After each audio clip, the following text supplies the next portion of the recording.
Bugün diyen bostanım, güllerim solup gitti.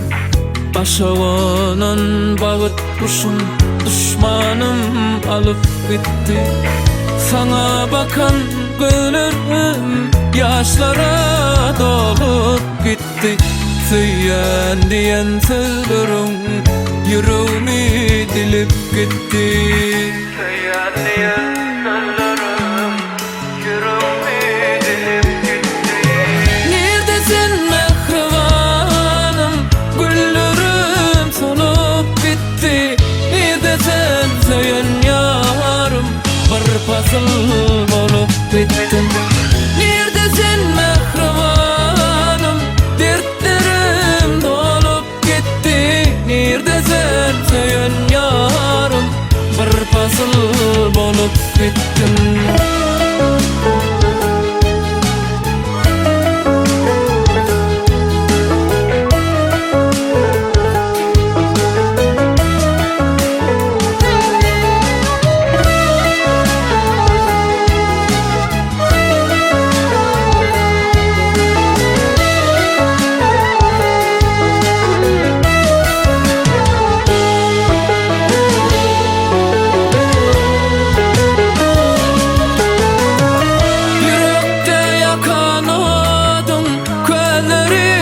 Sönüp bitti senin mehriban adın, ömrüme sinip bitti. Yadigarlık suratın kollarım danıp gitti.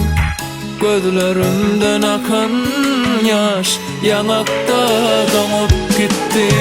Neredesin mehribanım, güllerim solup gitti.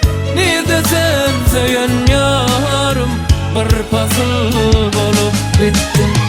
Neredesin mehribanım, dertlerim dolup gitti. Neredesin söyleyen yarım, bir fasıl bolup bittim.